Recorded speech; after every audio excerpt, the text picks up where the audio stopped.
Most people buying a PC never think about the motherboard form factor. They pick a CPU, they pick a GPU, they pick RAM, and then they wonder why nothing fits in the case they bought. There are 6 motherboard sizes you need to know. Each one exists for a specific reason, and picking the wrong one doesn't just waste money, it can make your entire build impossible. Let's fix that right now. Let's start with the one that started everything. ATX, Advanced Technology Extended, introduced by Intel in almost 3 decades. That's not an accident. The ATX motherboard measures 305 by 244 millimeters. It's the biggest of the mainstream options, and that size exists for a reason. More space means more expansion slots, typically 4 PCIe slots, 4 RAM slots, and enough room for all the connectors, heat sinks, and power delivery components a high-end build actually needs.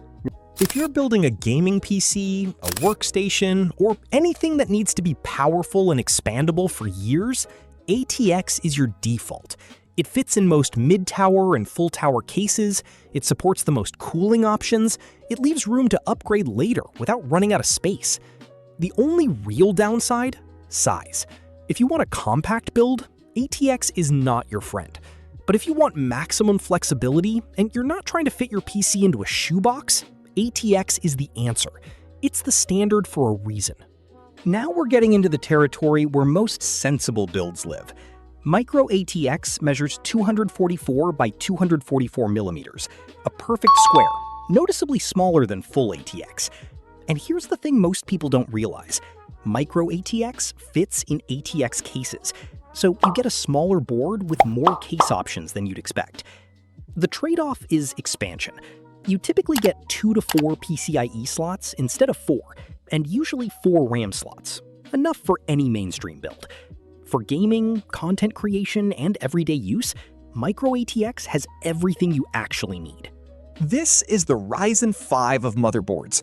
It does exactly what most people need, costs less than ATX, fits in more cases, and doesn't force you to compromise on actual performance.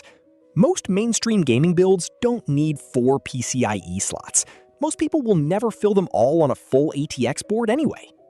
If you're building your first PC or your third PC and you're not running a server or a professional workstation, Micro-ATX is probably the right answer.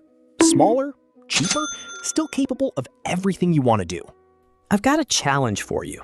Without looking it up, do you know your motherboard's form factor? ATX? Micro-ATX? Mini-ITX? Leave your answer in the comments. I'm curious to see how many people actually know what's inside their PC. If you learned something new today, consider subscribing.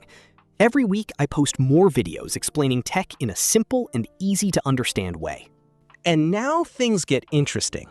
Mini-ITX measures just 170 by 170 millimeters. To put that in perspective, it's roughly the size of a vinyl record sleeve. You can hold a Mini-ITX motherboard in one hand. And yet, it supports full desktop CPUs. The same Intel Core i9 or AMD Ryzen 9 that goes in a full ATX board goes in a Mini-ITX board. Same performance, same power, just dramatically less space around it. The compromises are real though. Mini-ITX boards have 1 PCIe slot. Just 1. 2 RAM slots instead of 4, which means you're capped at 2 sticks of memory. And fitting everything into a small case means airflow is tighter, cable management is harder, and thermals need more careful planning. But here's who Mini-ITX is genuinely perfect for. People who want a powerful PC that takes up almost no space. A living room gaming PC. A bedroom build that doesn't dominate the desk. A portable LAN party machine you can actually carry. Mini-ITX builds are harder to put together and slightly more expensive for equivalent specs. But the end result, a genuinely powerful PC in a case the size of a lunchbox, is something that never stops being impressive. Now we go in the other direction entirely. E-ATX, Extended ATX, is bigger than standard ATX. Dimensions vary by manufacturer, but typically 305 by 330 millimeters or larger. These are serious boards for serious builds. E-ATX boards exist for workstation and high-end enthusiast use cases.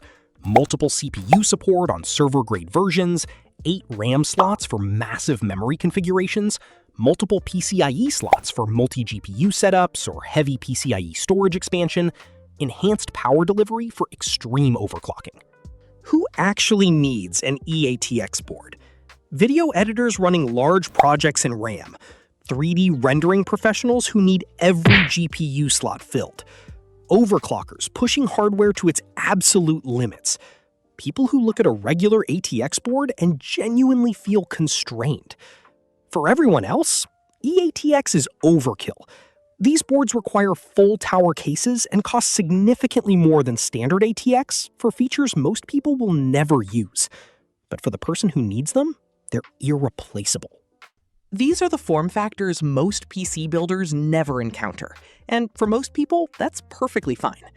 Mini-STX measures 147 by 140 millimeters, even smaller than Mini-ITX. Nano-ITX goes smaller still, at 120 by 120 millimeters. These boards are designed for ultra-compact systems, embedded computing, and industrial applications where space is the absolute primary constraint. On Mini-STX, you typically get one SO-DIMM RAM slot, the laptop-style memory modules, and severely limited expansion. The CPU options are usually restricted to lower power processors designed for small form factor systems. The use cases are very specific. Digital signage systems, small media center PCs, embedded industrial computers, IoT devices, applications where you need a complete computer in the smallest possible footprint, and gaming performance is completely irrelevant. For mainstream PC building, gaming, content creation, everyday use, Mini-STX and Nano-ITX are not practical choices. But knowing they exist helps you understand just how wide the form factor spectrum actually is. And finally, the cautionary tale. BTX, Balanced Technology Extended, was Intel's attempt in 2004 to replace ATX entirely. The idea was genuinely good. Better thermal management, more efficient airflow, a layout designed for the heat levels that modern CPUs were starting to produce. BTX placed the CPU at the front of the board, where case airflow entered, so cool air hit the processor first before warming up across the rest of the components. It was technically a more logical design than ATX. There was just one problem. By the time BTX boards and cases started appearing on the market, Intel released the Core 2 architecture, processors that ran significantly cooler than the Pentium 4 chips BTX was designed to manage. The thermal problem BTX was built to solve essentially disappeared. Without a problem to fix, nobody wanted to replace their entire ecosystem of ATX cases, coolers, and components. BTX never achieved meaningful market adoption. Intel quietly discontinued it by 2007. BTX is the reminder that even technically superior solutions fail when the timing is wrong and the ecosystem isn't ready to move. Here's what most people get wrong when buying a motherboard. They choose the form factor last, after picking everything else, and then they discover that the board they want doesn't fit the case they bought, or the case they want doesn't support the form factor they need. Form factor is the first decision, not the last. It determines your case options, your cooling options, your expansion limits, and the physical size of your entire build. Decide how big you want your PC to be first. Then choose the form factor that matches that decision. Then build everything else around it, in that order, every time. Here's the simple breakdown. ATX, you want maximum expandability. You're building a powerful system, and size is not a concern. The default choice for serious builds. Micro-ATX, you want a capable build at a lower cost with slightly more compact dimensions. The smart choice for most people. Mini-ITX, you want a small, powerful PC, and you're prepared for the extra challenge of building in a compact case. The choice for people who care about footprint. E-ATX, you need professional or enthusiast-level expansion that standard ATX can't provide. The choice for workstations and extreme builds.